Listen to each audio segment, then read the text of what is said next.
माझं सोलापूर न्यूज मध्ये आपल्या सगळ्यांचं स्वागत.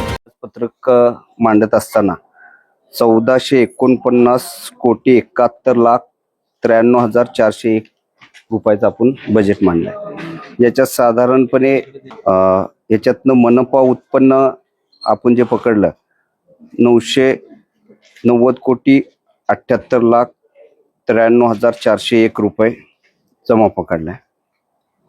अनुदानाचे 347,92,00,000 रुपये आणि कर्ज व म्युनिसिपल बॉन्ड असे मिळून 111,01,00,000 रुपये असं साधारणपणे या सगळ्या ह्याचं हे केलं. खर्च महसूल विभागाचा 671,46,41,000, पाणी पुरवठा 133,38,94,000 रुपये, भांडवली 185,91,01,000, शासन अनुदान 347,92,00,000 आणि कर्ज आणि म्युनिसिपल बॉन्डचा जो हे आहे खर्च तो 29,40,00,000, नगरोत्थान महाअभियान पर्जन्य जलवाहिनी मनपा हिस्सा, नगरोत्थान महाअभियान मलनिस्सारण योजना 71,61,00,000, सोलापूर शहर अंतर्गत पाणी पुरवठा सुधारण्याच्या दृष्टीने मनपाचा हिस्सा जो म्युनिसिपल बॉन्डचा आपण धरला होता तो साधारणपणे 10 कोटीचा. खर्च वाढवतोय असं नाही, खर्च वाढवतोय म्हणजे खर्च कशासाठी, विकास कामासाठीच आपण हे पैसे देतो. पण आता जर तुम्ही सोलापूरचं एकंदरीत क्षेत्रफळ आणि त्यानुसार द्यायचा निधी, DSR चे रेट, या सगळ्या गोष्टीचा विचार केला तर साधारणपणे एवढे पैसे देणं अपेक्षित आहे. आणि आता 4 वर्ष प्रशासक नसल्यामुळं लोकांच्या अपेक्षा ज्या नगरसेवकांच्या माध्यमातून वाढलेल्या आहेत, रोज उठून नगरसेवकांना ह्या सगळ्या गोष्टींना फेस करायचं आहे. बरं, हे करत असताना आम्ही अवास्तव ह्याच्यात काहीच वाढवत नाही. म्हणजे विकास कामाचा निधी कमी करून उत्पन्न कमी करण्यापेक्षा आम्ही उत्पन्नाचे जे सोर्सेस आहेत ते सुद्धा वाढवतोय की ते उत्पन्न कसं कसं तयार व्हावं. कारण आयुक्तांनी जे बजेट आपल्याला सादर केलंय त्याच्यात आपण 60 कोटीची वाढ धरली. 60 कोटीची वाढ धरत असताना आपण कुठेही अवास्तव वाढवलेलं नाहीये. आपण प्रत्येक गोष्टीचं त्याला म्हणजे क्लेरिफिकेशन आहे आपल्याकडे, आपण कुठल्या भागातनं किती पैसे वाढवले. त्याच्यामुळे हे 60 कोटी जे वाढवलेत की ह्या 60 कोटी जे आम्ही वाढवलेत ते उत्पन्न येण्यासाठी नियमित बैठका असतील आणि कर्मचाऱ्यांचा पाठपुरावा असेल, त्यासाठी आम्ही सातत्याने त्याच्या बैठका घेणं असेल, ते उत्पन्न कसं महापालिकेत जमा होईल यासाठी आम्ही येणाऱ्या काळात त्या गोष्टीवर काम करणार. त्यावेळेसचा विरोध जो केला होता त्यावेळेस विरोधी पक्षनेता म्हणून आम्ही काम करत असताना त्यावेळेस निधीचं जे वाटप होतं हे समान निधी वाटप होत नव्हतं. तुम्ही त्यावेळेसचे बजेट जरी काढून बघितले तर कुठेही समान निधीचं वाटप होत नव्हतं. आता आम्ही ही जी भूमिका मांडली की आम्ही समान निधी देण्याचा आम्ही पहिल्या दिवशी सभागृहात सांगितलंय आणि सोलापूर शहराचा समतोल विकास होण्यासाठी आम्ही प्रत्येक ठिकाणी ह्या निधीचं वाटप करत असताना समान निधी सगळ्यांना कसा जाईल यासाठीच काम करणार.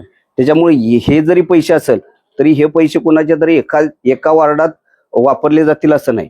आता महापौरांकडे असेल, उपमहापौरांकडे असेल, स्टँडिंग चेअरमनकडे असेल, आम्ही सभागृह नेते म्हणून असं. नगरसेवक सगळ्यात महत्वाचं, काही भागात असं होतं की लोक महापालिकेत भेटायला येतात, महापौरांकडे भेटायला आलं तर महापौरांकडे काहीतरी तरतूद असावी त्याची. म्हणजे महापौरांनी असं म्हणणं मी कुठनं देऊ असं म्हणू नये ना, त्यांना तरतूद करायचा काहीतरी अधिकार असावा. कारण जनता जी येणार आहे ती अपेक्षेने येणार आहे, त्यांचे कामं कुठेतरी व्हायला पाहिजे. त्यासाठी महापौरांच्या असेल किंवा उपमहापौरांच्या, आणि हे होत असताना कुठल्या तरी प्रभागातच जाणार आहे, या कुठल्या एका प्रभागात जाणार नाही. एवढा ऐका, हे 25 लाख रुपये हे आपण टोकन ठेवलेलं आहे. आपल्याला DPDCच्या माध्यमातून पण भूसंपादनाला पैसे मिळतात. भूसंपादनाची प्रक्रिया होत असताना भूसंपादनाच्या प्रक्रियेत त्या जागेची मोजणी करावी लागते. ही सगळी प्रक्रिया जी आहे ही प्रक्रिया एका वर्षात होण्यासारखी प्रक्रिया नाही.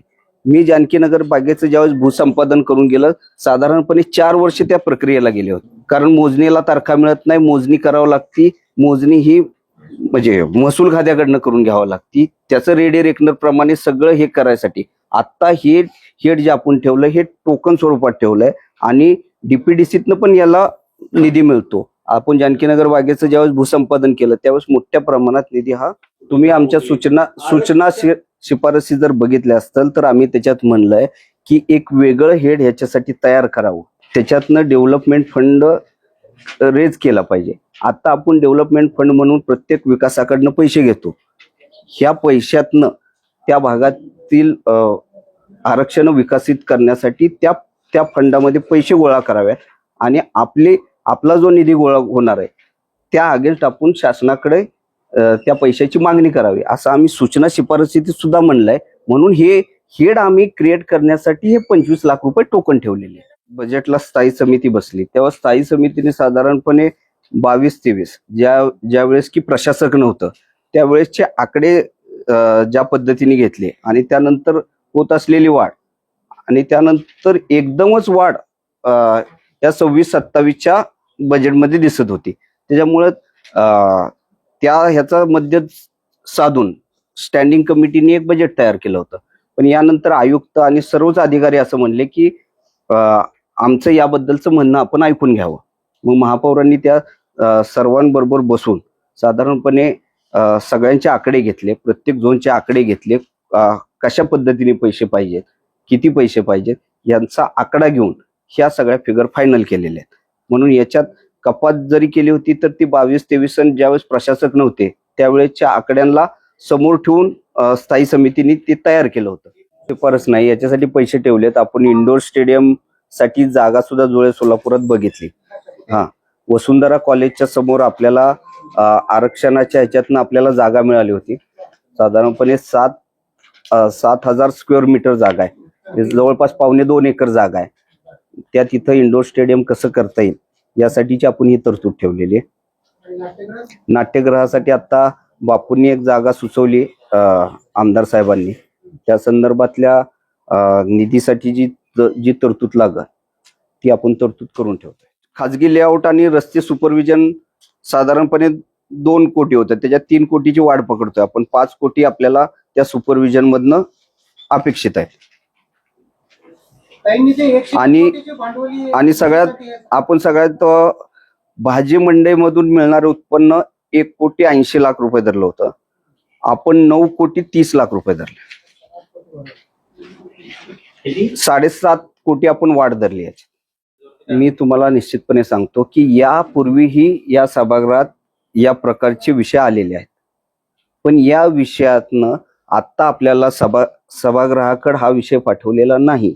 हा नगरसेवकांना साधारणपणे ही रक्कम किती वाढू शकते याच्यासाठी प्रशासनाने केलेलं प्रेझेंटेशन आपल्याकडे दिलंय. पण हे प्रेझेंटेशन आपल्याकडे दिलंय, आपण ठरवायचं हे घ्यायचंय का नाही.